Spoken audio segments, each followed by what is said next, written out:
a special interview with Claudia Black. Hey, this is Grant with the legendary leading lady, Officer Aaron Soon, Claudia Black. Oh, me, legendary. Awesome. I think you have to die before you officially become a legend, but I'll take it. Not with the internet. Oh, okay.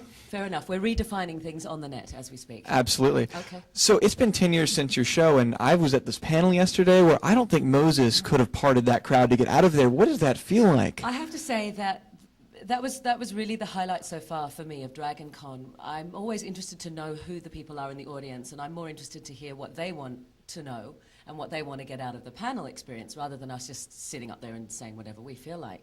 And so I said, can I have a show of hands? I just thought it would be overly, I don't know, optimistic to say who's come to the show in the last year or two. So I said, can I have a show of hands to see who's come to FarScape in the last 3 or 4 years? And it was the majority of the audience, and it was a huge room.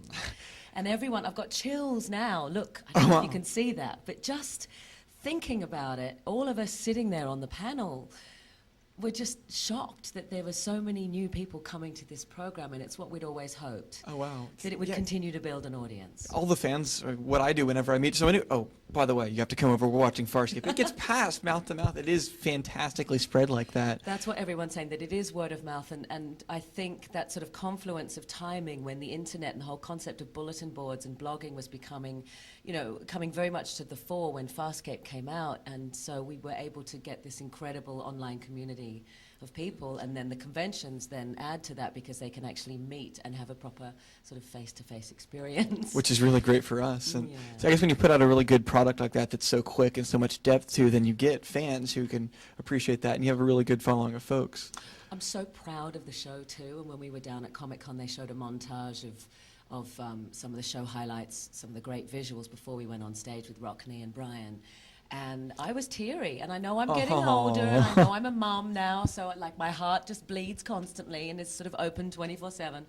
But the visuals still hold. The CGI was superb. It was cutting edge at the time, and it still looks so amazing. It really does. And whenever I show it off now, they think it's brand new. Honestly, it's such a great feeling as a performer to know that you were part of something really special, and to have an opportunity to talk about it and be around people who are just now discovering it. It's fantastic. So you mentioned being a mom. Now you've had your second child. Last time we were with you, you were actually with one of them. Yes. How's that been? How's it treating you, motherhood? It's done interesting things for me as an actor. It's really, I think about it a lot now because my priorities have completely changed. While I wouldn't have considered myself a hugely selfish person, I think being an artist, you do have to be, to an extent, selfish, because the more you focus on your craft, the more honed and specific your work will be. So it's been really challenging to stay working and have to be able to give all my energy and love to my children, who will always come first, and my husband, before my career now. But it then informs my work in a deeper and more interesting way. I just don't want to do the same hours that I used to do. Oh, Lord, yeah. That's the real thing. That's what it's really coming down to. So now that you've gone through this pregnancy and childbirth, would you think you would have done the scenes with Aaron's pregnancy and childbirth differently?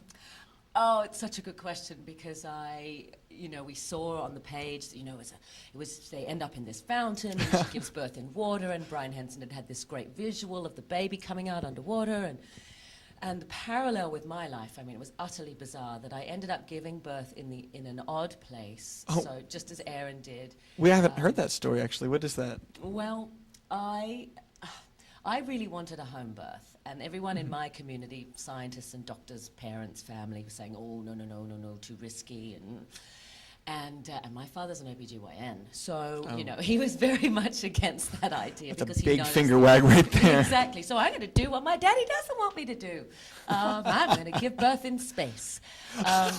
No, I ended up at a friend's wedding out of town a week before my due date. Uh-oh, I smell some thunder stealing. Well, God, yeah, it's a bit of a diva move, wasn't it? Oh, yeah, you're having a wedding. Well, if I cut to the end of the story now, I can say that I turned up to the wedding the next day with the baby in a little carrier. Oh, well, that's having cute. Given birth the night before. I was worried the story was going to end in a bride slipping on the placenta on the way down the aisle, and that was... No, I didn't. I didn't make it through the whole weekend. We didn't sort of stay for the dinner after the wedding, but we went back to the hospital.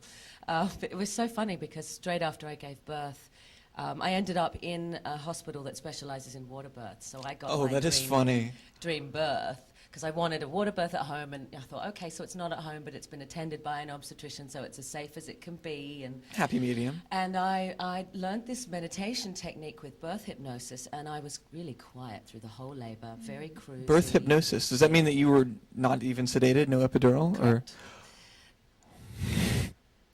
Sorry about that. That's And that's what I thought, because I was sort of I'm sitting in the bath, and I'd breathed the whole day, and we're living in these condos, we're staying in these condos for the wedding, and all these friends were popping around, and my old roommate popped in while I was in labor, and she said, "Hi, I just wanted to see how you were going. Anyway, we're going to get ready for the wedding soon. We're going to have cocktails." And I'm like, trying to throw a bedpan at her face. yeah, like this sort of deep breathing. I couldn't talk to her. I'm like, make it stop, make them go away. So I said to my doula, who flew up to join me when she knew I was in labor, I said, when do I know when it's time to go to the hospital? And she said, when you're thinking more about going than staying. And I said, I want to get out of here. So in peak hour traffic, we get into our car and have to drive, I don't know how many miles it was, but it was a bit of a way, down the coast. All the while thinking, oh God, don't make me have to pull over and do this here. Yeah, exactly. But I'd trained for it, I'd done all the yoga stuff and everything, and I thought, we'll be able to handle it, I'll be okay. And we get to the hospital, and, it was this amazing place, and it was sunset, and it was just sort of very cinematic. It was fantastic. And I go in, and there's an amazing big tub, and it was about the size of the set that they created for Aaron and Crichton. And I go in, and they said, all right, it's time for you to have a baby. And they couldn't feel any signs of labor, because as soon as I went into the hospital, it just stopped. And my mum had flown up, and she'd caught a plane to a different airport than the one that was right next door to the hospital. Oh, no. So she had to ask a complete stranger to drive her. She said, could you drive me somewhere so I can get to the hospital because my daughter's having a baby? And he said, hang on a minute. And he rang his wife, and he drove home, picked up a faster car. Oh my God, that's phenomenal. In this fast car. I know, hilarious. The plot of your birth is better than Aaron's birth. It's a story that, Aaron and Crichton's birth was written by men, and here I am, this woman going, oh, so that's what it's really like. Oh. So anyway, we get, I'm sitting at the hospital waiting for my mum. She walks in the door, my labor comes back on. They said, all right, let's have the baby. 3 hours later, I went into the tub, never raised my voice, never really made a sound. When they started coming in and talking about getting out the camera and stuff, I'm like, what's going on? It's like someone's having a baby or something. Oh, no. And my little boy came out unexpectedly. I really was. I didn't want to push, and they were like, okay, you're ready. And I'm like, okay. And out he came, and I was like, all right. No one caught him. There he was. I picked him up, put him in my arms, and he just quietly blinked and looked up at me and looked at his daddy.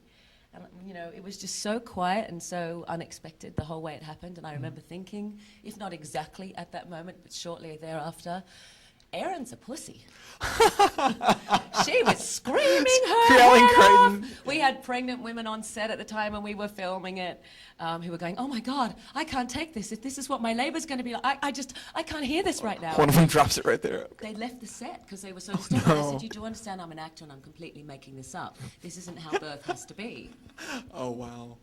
You should call them up after this. No, it's really okay. I'm so sorry. Here's the actual video. Exactly. But I feel now that I have a responsibility to spread the word to women about what labor and birth can be, because everyone normally hears the horror stories. Mm-hmm. And that's what we propagate on film, partly because it's more dramatic. Who wants to hear about birth that's sort of... sure, the details around my labor were interesting, but the birth and the labor itself, it was quiet and uneventful, thank God. Oh, nice and tough. Oh, hey, it's a kid. Yeah, exactly. Get that, will you, dear? So the fans are going to love this story.